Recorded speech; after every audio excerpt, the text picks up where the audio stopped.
Hello folks and welcome back. This is Chris in Central Pennsylvania. I want to say kudos to the Independent Line and the Saturday Star for actually reporting on this farm murder. It's rare to see many South African media outlets bother to report the murder of non-white South African farmers. The exception tends to be whenever they want to downplay the threat to rural South Africans by dismissing brutal farm murders with the leftist canard, which they endlessly promote about so-called white genocide. A term I have yet to hear from any reputable conservative source in South Africa, but one which the media in South Africa and around the globe constantly trot out in total disrespect for those slain and for those under siege in rural South Africa, black, brown, and white. Welcome back once again. This is Chris Report, and he assured me that St. Simon's down in Boulders. Folks, this is Chris Wyatt reporting from South Africa.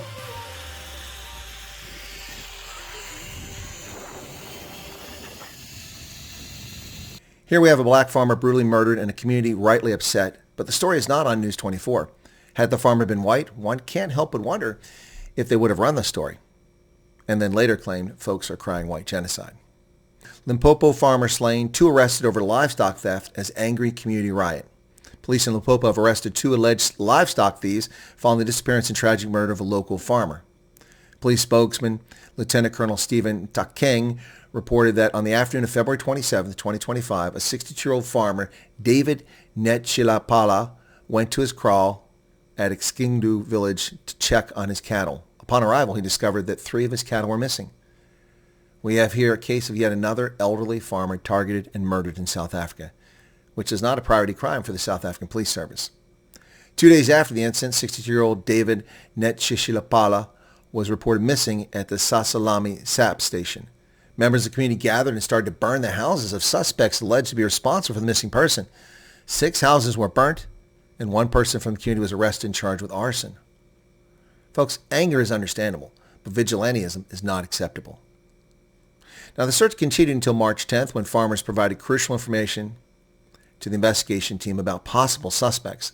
This information led authorities to Shemausa village and to Tiani Magoro village in the Halanganani policing area under Mopani district.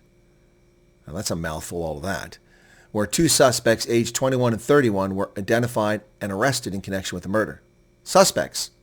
Well, that begs the question, did they do it? Let's see what happens. Well, the suspects led the police to a crime scene where they had dumped the body believed to be that of the missing person. The body was positively identified to be that of the missing farmer by the next of kin. Oh, so they led them to where they dumped the body. I guess they're no longer suspects, but now yet to be criminally convicted.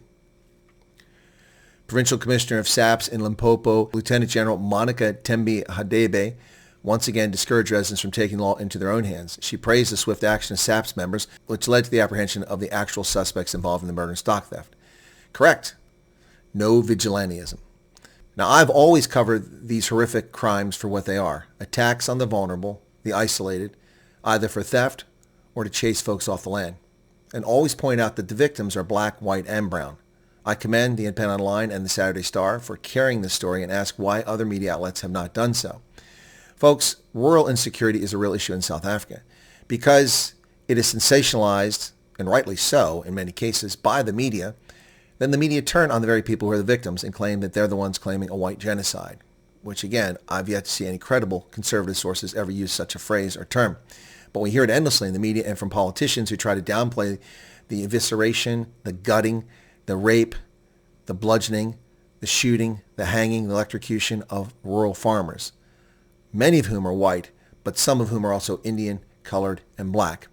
I reported on the brutal murder of a 4-month pregnant mother with her throat slit ear to ear on the Ayub farm in 2020. Black cattle farm in the Free State butchered and murdered. Edward Neumeister brutally attacked with a panga and mortally wounded in KwaZulu-Natal. The murder of Brendan Horner, which caused all kinds of uproar in South Africa, and people seem to have forgotten about young Brendan Horner, an innocent man, not even a farm owner, tortured and murdered and left as a warning to others, in a case yet to be solved. This is a situation that's out of control, and in no small measure because of the dissolution of the commando regiments in the early part of this century, under the flimsy, lame excuse by a government in South Africa claiming that they were racist organizations and part of apartheid, when in fact the commando system is akin to the Minuteman system here for reserve and militia forces in the United States. People picked up their musket, their powder, got their horse, got their rations, jumped on horseback, gathered their things, ran to their neighbors on horseback, gathered them, and formed units to defend against raids and attacks by others from outside the community. In the modern sense, the commandos were used to do rural policing, and they served as a deterrent force, particularly to drug smuggling, but also to attacks on farms. Not a perfect solution, but far better than negligence that we see in South Africa today. The terror that black, white, and brown South Africans living in the countryside is unacceptable. The government of South Africa should be ashamed of itself. This is a total abrogation and failure for human rights. South Africa is a participant and a signatory to the Universal Declaration of Human Rights and fails to uphold those human rights by denying adequate policing services to people in rural areas. It's high time that this situation was corrected, and I call on the South African government to get its act together and protect black, white, and brown South Africans. And I call on the media to stop sensationalizing and rubbishing the death of South Africans who are butchered and murdered in rural South Africa with your fraudulent lies and misleading statements in the effort to tarnish conservatives with a label that you use and conservatives don't use. What say you, South Africa? What say you, world? Hashtag the world must know. Cheers.